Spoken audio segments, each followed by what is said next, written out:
Fabiola, ¿estás? Sí, doctor, buenas tardes. Ya, adelante, Fabiola. Ahí va. Está bien. Hoy voy a exponer sobre los efectos colaterales de los antibióticos. Primero que nada hay que hablar qué son los antibióticos y los antibióticos son medicamentos que combaten las infecciones bacterianas en personas y animales. Funcionan matando a las bacterias o dificultando su crecimiento y multiplicación. Los antibióticos se pueden tomar de diferentes maneras, ya sea por vía oral, tópicamente, por cremas o aerosoles y a través de una inyección por vía intravenosa. Esto suele utilizarse en infecciones graves. Siguiente, por favor.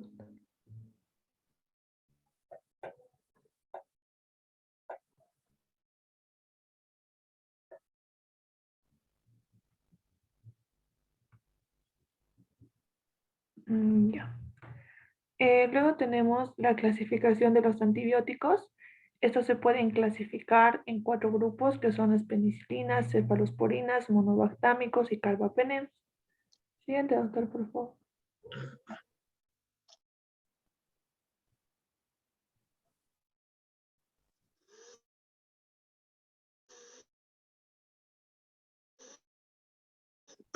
Sí. Ahora sí.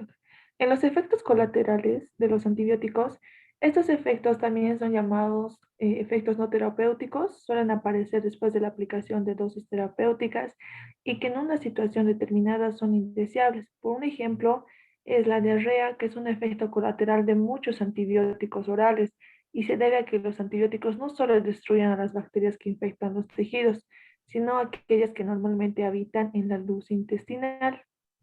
Siguiente, doctor. Ya. Los efectos colaterales también pueden ser beneficiosos en determinadas circunstancias. Hay que considerar la somnolencia debido a antihistamínicos, la cual es un efecto colateral en el tratamiento de alguna alergia durante el día, mientras que el efecto hipnosedante resulta útil durante la noche si el paciente ha experimentado insomnio o dificultad para conciliar el sueño. Siguiente, por favor. Los efectos colaterales del grupo de penicilinas.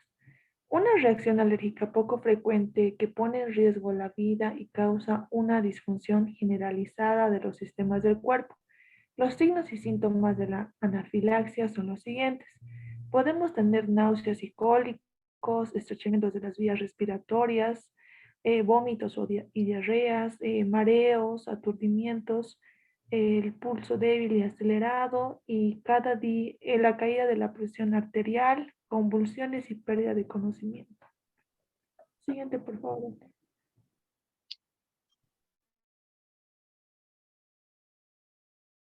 Las reacciones retardadas resultantes a la alergia de la piel después de la exposición al medicamento y pueden persistir por algún tiempo después de que dejamos de tomar. Estos trastornos pueden ser la enfermedad del suero, la anemia reducida por medicamentos, reacción farmacológicas con eosinofilia y síntomas, el síndrome de Stevens.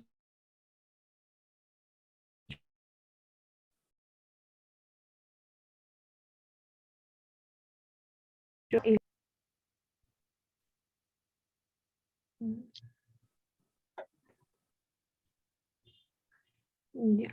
Seguimos con las penicilinas y estos pueden también tener efectos secundarios que no sean una reacción alérgica al medicamento según el tipo de penicilina. También podemos tener efectos secundarios que son el dolor de cabeza, la aplicación vaginal, náuseas y diarreas leves. Los signos y síntomas de una infección por la que están tratando también pueden confundirse con una reacción alérgica al medicamento.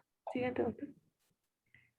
Los efectos colaterales del grupo de las cefalosporinas, entre los más frecuentes podemos tener el rash dérmico, la fiebre por drogas, flebitis, prurito, anorexia, Y la anafilaxis es muy rara, pero debe tenerse mucha precaución en pacientes con antecedentes de reacciones alérgicas mediadas por la inmunoglobulina E. Siguiente, autor. En los efectos colaterales del grupo de los monobactámicos, respecto al dermatológico, tenemos erupciones cutáneas, prurito, eritema y petequias. En las gastrointestinales tenemos la diarrea, las náuseas, vómitos, cólicos abdominales, úlceras en la boca. En las hepatobiliares tenemos la elevación de las transaminasas hepáticas y la fosfatasa alcalina.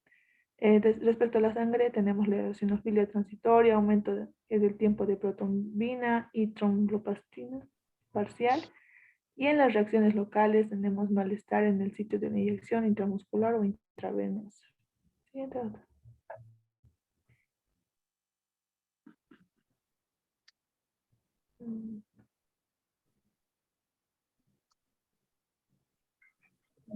Ya. En el grupo de los carbapenens, los efectos son en el sistema nervioso central, como actividad miclónica, confusión y convulsiones, las reacciones dérmicas como rash, prurito, urticaria, síndrome de Stevens-Johnson y la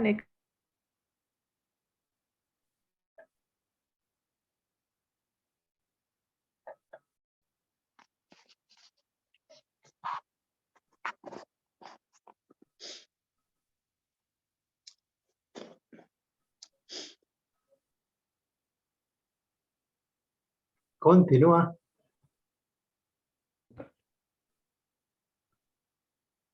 ya.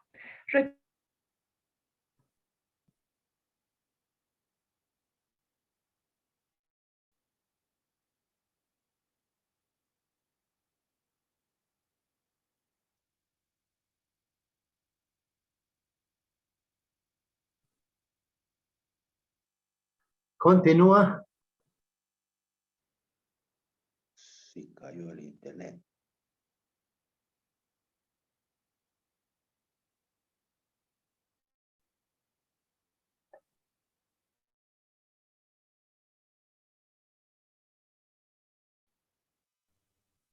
Me ha ido el internet. Claro. Ahí está. Las recomendaciones para consumir antibióticos de manera responsable.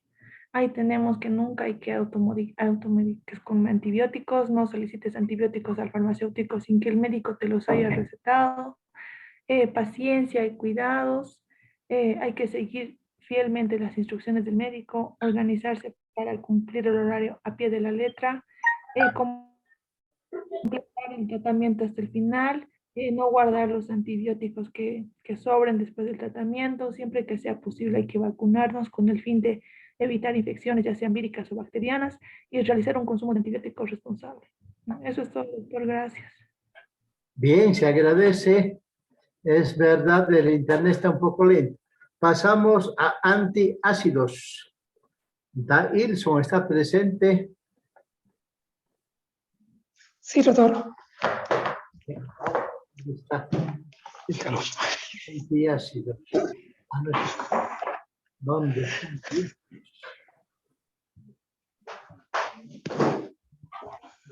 Aquí está. Adelante, Dailson Evandro Méndez.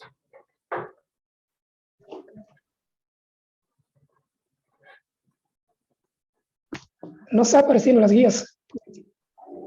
Sí, doctor. Y me voy a presentar el antiácidos. Vamos para la definición del antiácido. Los antiácidos son sustancias que tienen la capacidad de neutralizar o bloquear los ácidos producidos por las células del estómago. Es decir, ayuda a tratar la acidez del estómago. Geralmente son sustancias alcalinas o básicas. Y los productos más conocidos y empleados como antiácidos son el bicarbonato de sodio, carbonato de calcio y el hidróxido de aluminio y el hidróxido de magnesio. Y próximo, doctor. Ok.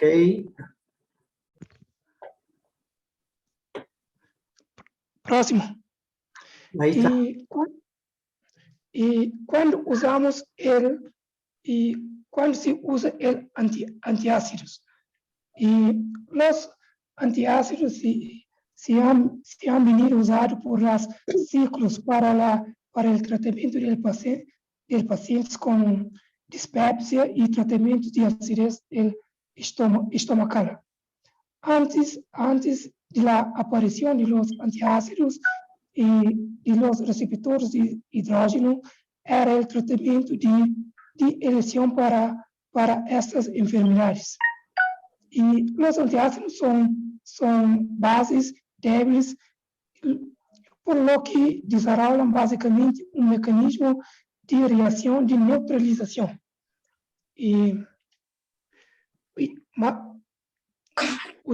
Utilizamos e são utilizados como substâncias básicas alcalinas, forma substancial capazes de combinar e formar substâncias que não são ácidas nem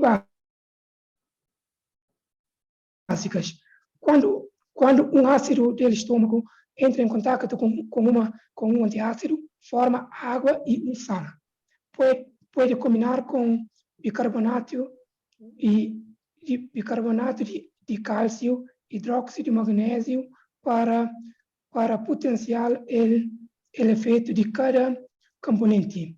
E o efeito tem um efeito bloqueante. Próximo, doutor.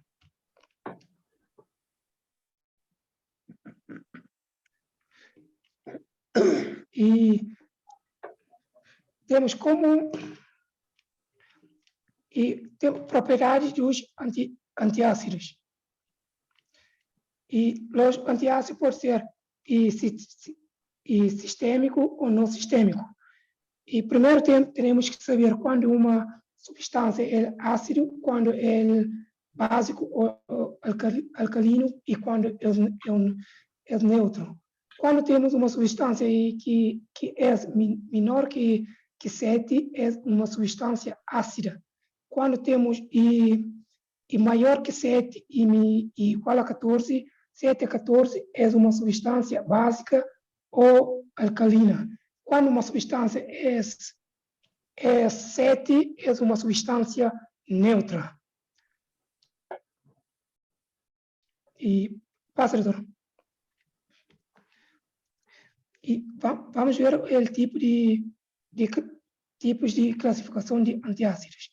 E na classificação pode ser sistêmico ou não sistêmicos.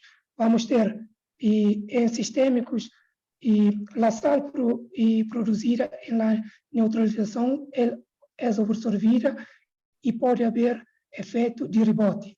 E vamos ter também o tempo de reação. Vai ter um tempo de reação rápida e pouco duradoura. Em composição, os sales de sódio e bicarbonato de sódio.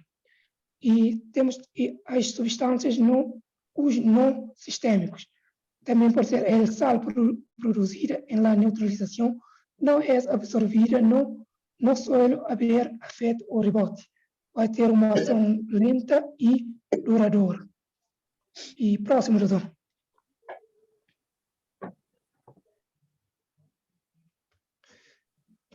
E os antiácidos também podemos fazer e usar os antiácidos caseiros, como o sucro de aloe vera, como corteza de olmo e té de apazote e té e erva buena. E também a leite. Todos esses vai ter o mesmo sentido para a curação da acidez do estômago. Vamos ver as recomendações. Não abusar de antiácidos, porque tem efeitos secundários e não se deve usar prolongadamente. Esse bicarbonato de sódio pode aumentar a tensão da artéria e não é aconselhado para pessoas hipertensas.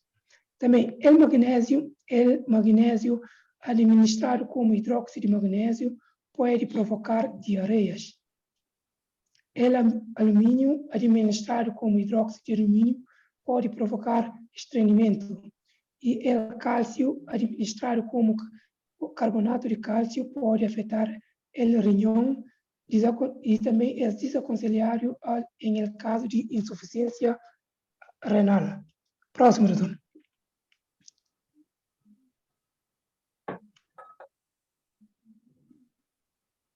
¿Acabó? Sí, es duro. Bueno, se agradece. Pasamos al Gracias. tema antihipertensivos. Está presente Clismar.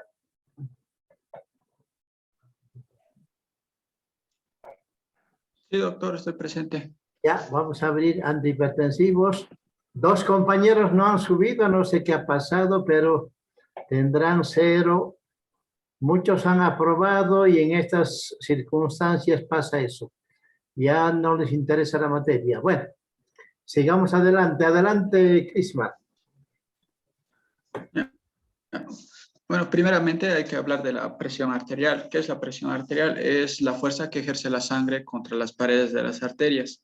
Cada vez que el corazón late, bombea sangre hacia las arterias. Su presión arterial estará al nivel más elevado al latir el corazón bombeando la sangre. A esto se lo llama presión sistólica, cuando el corazón está en reposo. Entre un latido y otro, la presión sanguínea disminuye. A esto también se le llama presión diastólica. Siguiente diapositiva, doctor.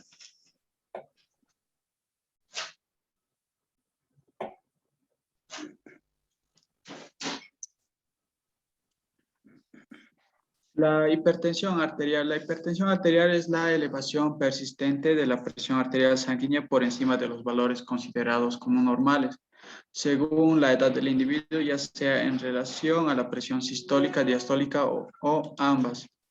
En este caso, el valor óptimo sería valor de 120 sistólica y 80 diastólica, aunque lo normal podría llegar hasta de 120 a 129 en la sistólica y de 80 a 84 en la diastólica.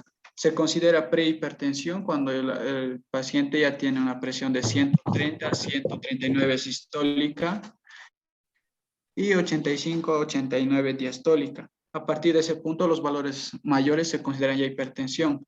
Ya puede ser leve, moderada o grave, una hipertensión sistólica ya sea aislada de un mayor nivel que puede causar mayores problemas. Siguiente diapositiva, doctor.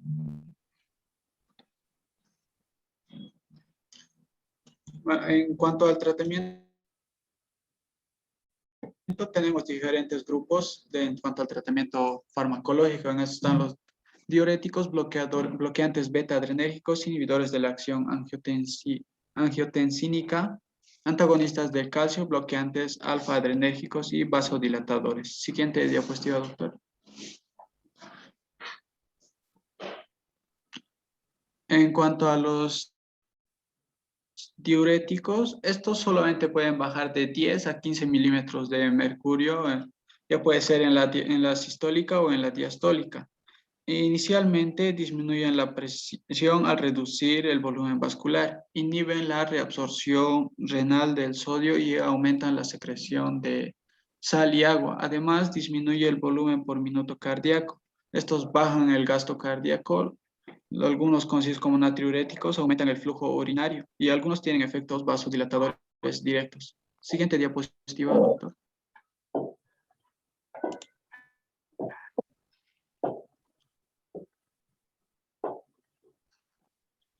Los bloqueantes beta-adrenérgicos, estos reducen el gasto cardíaco, inhibiendo la liberación de renina y inhibiendo también la liberación de noradrenalina.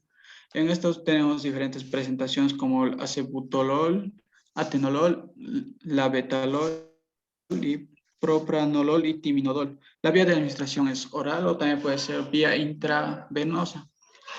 Está indicado en pacientes con angina, arritmia, hipertensión y glaucoma.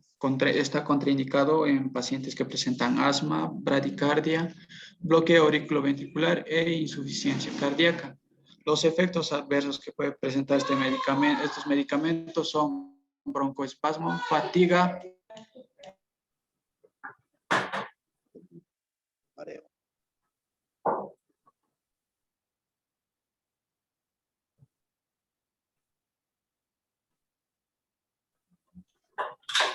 Bueno, los efectos adversos de los beta-adrenérgicos son broncoespasmo, fatiga, insomnio, mareo, bradicardia, disminución de la tolerancia a la glucosa en diabetes, conocido también como hipoglicemia. Siguiente diapositiva, doctor.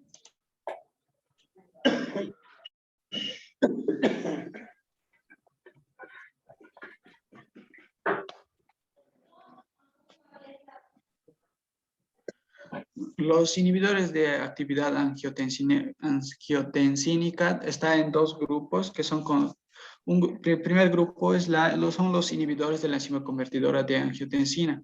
En estos tenemos diferentes presentaciones como el enalapril, captopril, lisopril, ramipril. Su mecanismo de acción es inhibir la enzima convertidora de angiotensina, reducen la angiotensina de tipo 2 y reducen la producción de aldosterona, produciendo vasodilatación. La vía de administración es solamente por vía oral. Está indicado en pacientes con hipertensión arterial, insuficiencia cardíaca y pacientes con postinfarto agudo de miocardio. Los efectos adversos que presenta este medicamento son tos, hipotensión, mareos, cefalea, diarrea y calambres. Está contraindicado en pacientes femeninos que estén embarazados o pacientes que presenten enfermedades renales. Siguiente diapositiva. El segundo grupo son antagonistas de los grupos receptores de angiotensina de tipo 2. Esto también es parte de los inhibidores de actividad angiotensínica. En estos tenemos las presentaciones como los sartán, desartán y irbesartán. El losartán es lo que actualmente se está usando en gran medida en los pacientes que presentan hipertensión antes de recibir la dosis para la vacuna contra el COVID. Su mecanismo de acción es inhibir el receptor de angiotensina de tipo 2, produciendo vasodilatación y reduciendo la resistencia vascular periférica. Su vía de acción es única oral, está indicado solamente a pacientes con hipertensión. Sus efectos adversos pueden ser tos, hipotensión e hipotensión ortástica, mareo, cefalea y fatiga, hiperpotasemia y rash cutáneo. Está contraindicado en pacientes que estén embarazadas.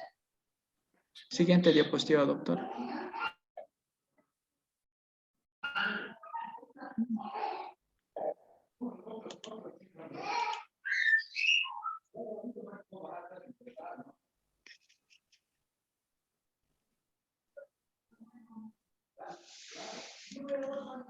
Los antagonistas de calcio es el siguiente grupo. Esto, además de sus efectos antiarrítmicos y antianginosos, los bloqueadores de los canales de calcio producen hipotensión arterial al dilatar las arteriolas, inhiben la entrada de calcio al músculo liso arterial. Entre estas presentaciones tenemos el verapamilo, diltiazem y nifepidino. Está indicado en pacientes con profilaxis. Es un buen tratamiento para la angina de pecho e hipertensión.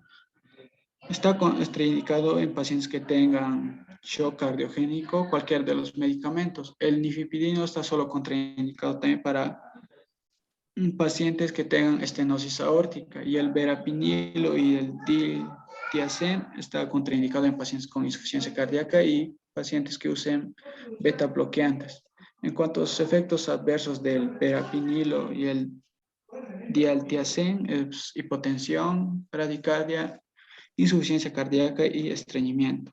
Del nifepidino es hipotensión, taquicardia, edema periférico, rarefacción y mareo. Siguiente diapositiva, doctor.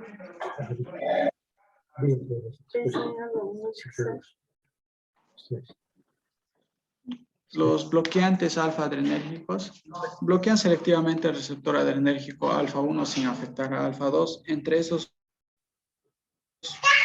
sus presentaciones tenemos la prazosina, terazosina y doxazosina, el cual su mecanismo de acción es inhibir vasoconstricción mediana por recepción de alfa-adrenérgicos, reduciendo la resistencia vascular periférica y la presión venosa. Conecta micrófono. ¿Me escucha, doctor? Sí, gracias. Continúa. ¿Desde dónde no me escucha? No, está bien, está bien. No, había un ruido de unos niños que estaban jugando ahí. Ah, sí. Bueno, estamos en alfa-adrenérgicos, ¿no? Bueno, en sus presentaciones tenemos la prozasina, terazocina, doxazocina. El mecanismo de acción inhibe la vasoconstricción mediada por alfa-adrenérgicos, reduciendo la resistencia vascular periférica y la presión venosa.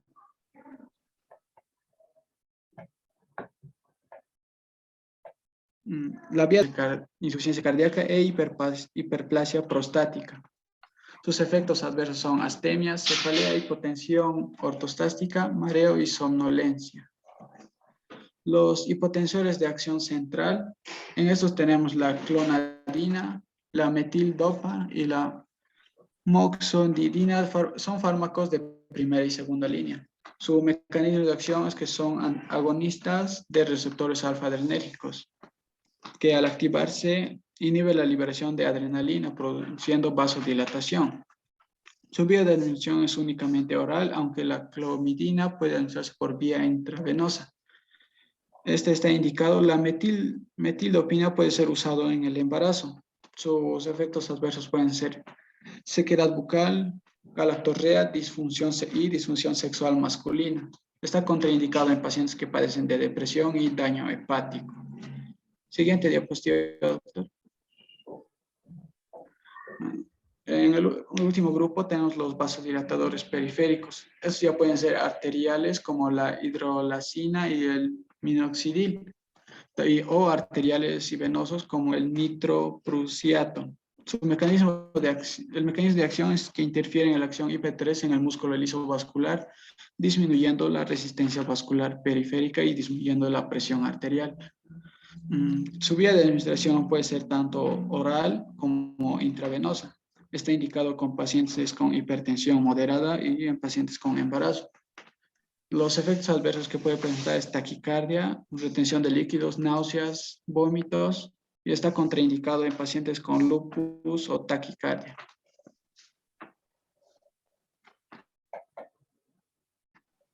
Bien. Se Eso agradece. sería todo, doctor. Bien, no hay más. Dos compañeros no han subido, tienen 0. Vamos a continuar con el video de quemaduras. Bien, jóvenes, entonces hasta la próxima clase, si es que nos vamos a despedir con este video. Vamos a continuar en realidad, ¿no? Lo que estábamos viendo. Adelante, ahí está. ¿Cuáles van a ser sus indicaciones para tubo? Quemadura facial extensa, quemadura circunferencial en cuello, esputo carbonáceo, cambios inflamatorios en la orofaringe, disfonía o ronquera, que a su vez indica quemadura en vía aérea.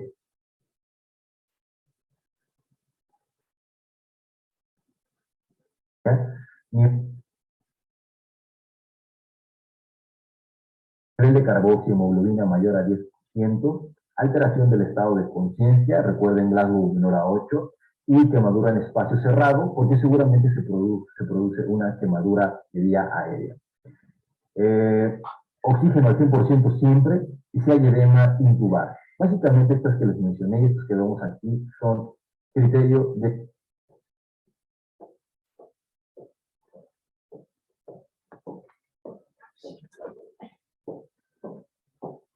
intubación. Recordando un poquito, el calibre del tubo que vamos a utilizar en un adulto va a ser de 7.5 milímetros o mayor y en niños de 4.5.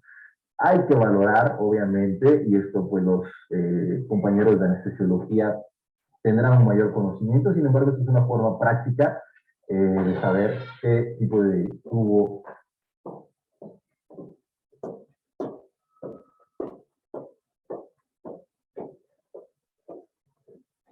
utilizar. En la B, pues la lesión de la vía aérea inferior es por vapor de agua o por gas inflamable. Lo primero que hay que detener, o lo primero que se va a presentar es la hipoxia. Hay que administrar oxígeno, quedamos que vamos a administrar oxígeno al 100% para aumentar la curva de disociación de la hemoglobina y disminuir su vida media hasta 40 minutos.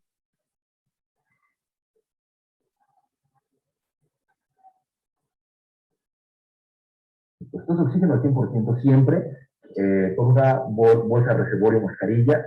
Envenenamiento por CO2, ¿cuándo se va a presentar? En espacios cerrados. ¿Cuáles son los síntomas? Cefalea, confusión, coma y, en casos severos, muerte, ¿no? Entonces hay que sospechar intoxicación por CO2 ante estos pacientes, pero el tratamiento es el mismo. Oxígeno al 100% con bolsa reservorio.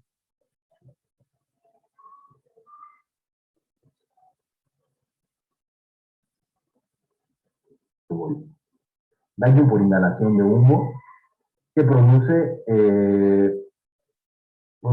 respiración, alteración de la respiración, cambios inflamatorios, fuga capilar. Las células necrosadas obstruyen la vía aérea. ¿Y qué es lo que se requiere para el diagnóstico? Exposición y signos por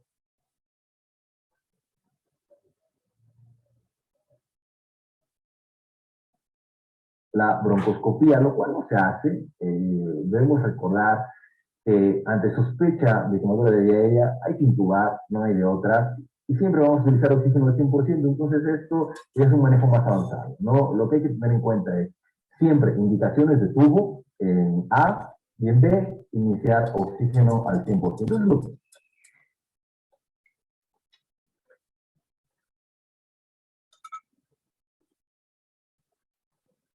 hay que recordar y lo principal. Paso número 3, pacientes con choque. ¿Qué tipo de choque se va a presentar en este caso? Distributivo e hipovolémico. ¿Cuáles son los pasos a seguir en un paciente quemado en C?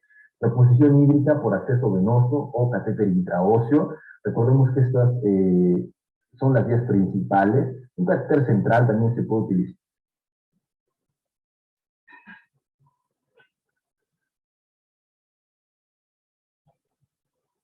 Obviamente, sin embargo, nos va a tomar un poquito más de tiempo. Las necesidades de diuresis va a ser de 0.5 mililitros por kilo por hora en adulto y de 1 mililitro por kilo en niño. El inicio del tratamiento hídrico debe ser antes de las 2 horas del inicio de la quemadura.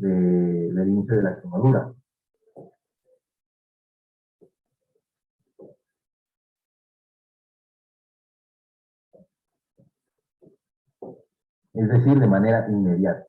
Hay que añadir albúmina si no responde el tratamiento cristaloide. Esto de acuerdo a la guía de práctica clínica. En el ATLS no se menciona. Pero bueno, ¿qué es lo que vamos a utilizar para reponer líquidos? La fórmula de Parkland. Esa es la que nos viene en el ATLS y es la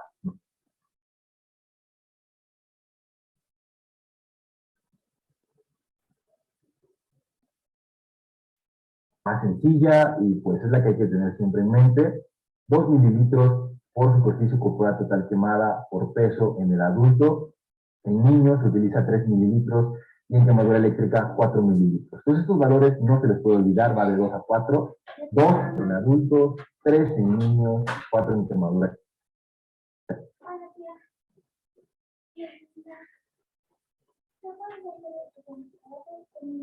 eléctrica. Se multiplica por la superficie corporal total quemada, que ya sacamos con la regla de los 9 de Wallace, o con Lumbrauer, y lo multiplicamos por el peso. Esto nos va a dar un valor total. Ese valor total lo vamos a dividir en medio. Y la primera mitad la vamos a dar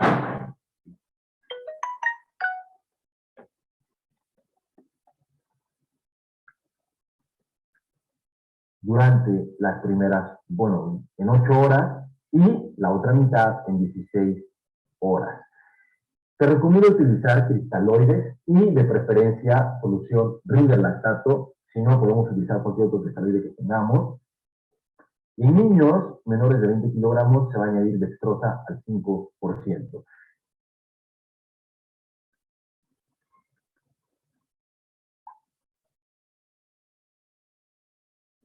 Entonces, ¿qué es lo importante de C? Recordar que se utiliza Parkland de inicio. Recordar que, bueno, la fórmula de Parkland, que va de 2 a 4 mililitros por superficie corporal total quemada, que ya debimos haber sacado con la regla de los 9 o de Lumbrauer, dependiendo de si es adulto o niño, y que se multiplica por el peso. El total lo vamos a dividir en 2. La primera mitad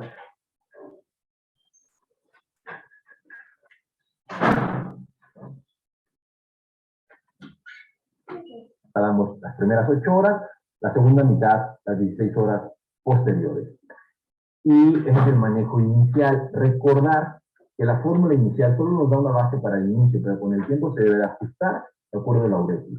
Y recordamos la uresis en adultos, 0.5 mililitros por kilo, y en niños, menor a 40 kilos, 1 mililitro por kilo por hora. Esto de acuerdo.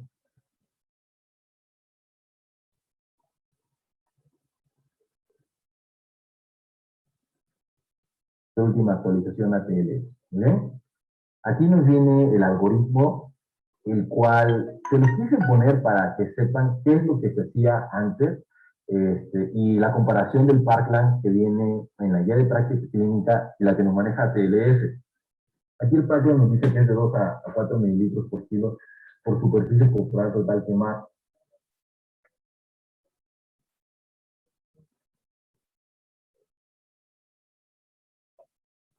Más 1.500 a 1.800 mililitros por superficie corporal total para las necesidades de mantenimiento. La primera mitad, las primeras 8 horas, y el resto en las segundas, en las próximas 16 horas. ATLS no nos menciona las necesidades de mantenimiento, pero es bueno conocerlo.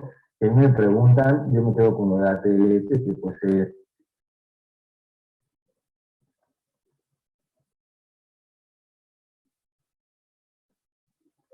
la fórmula de Parkland nada más, y eso sería todo. ¿Qué otras fórmulas utilizamos? Group modificada y la fórmula de Schreiner-Burn, que se utiliza normalmente en niños, pues es una fórmula creada para eso, en el hospital de Schreiner, y pues nada más.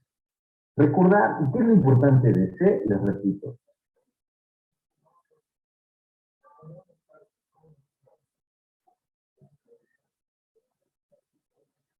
Saber que se utiliza Parkland de inicio y que se utiliza Ringer lactato, saber obviamente la fórmula de Parkland, saber que si no mejora en inicio tenemos que añadir albúmina y las necesidades de uresis. Eso es de memoria. Manejo secundario.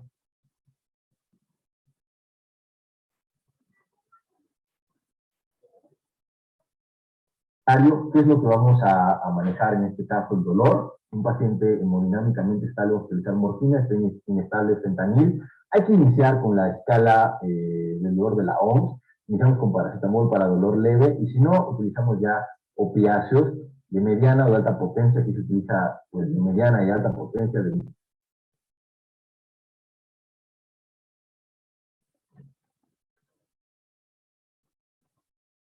Morfina, fentanilo. ¿Qué más vamos a utilizar? Control térmico, hay que mantener una temperatura, hay que mantener la temperatura ambiente, profilaxis gastrointestinal, para evitar, recuerden la úlcera de Curry, omeprazol, 1 miligramo por kilo día, antibiótico solo tópico, y en caso de infección no se debe dar tratamiento antibiótico.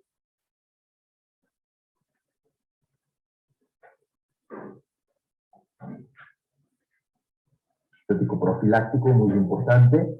Sonda nasogástrica, hay que utilizar en paciente con náusea, vómito o en paciente gran quemado. Vacuna antitetánica en caso de que esté indicada. Y cuando vamos a hospitalizar, quemaduras de segundo grado mayores del 10% de superficie corporal, que sería un paciente gran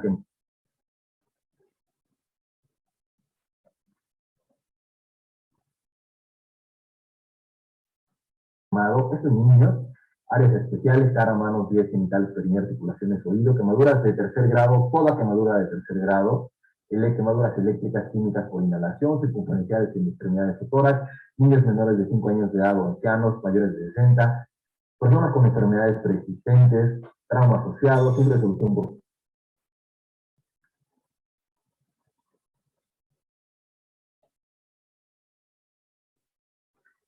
más de 2 semanas cuando se sospecha maltrato.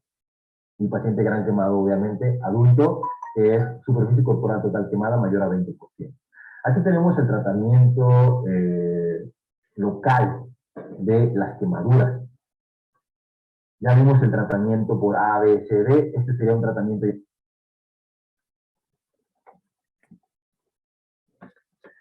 Jóvenes, ya va a cortar.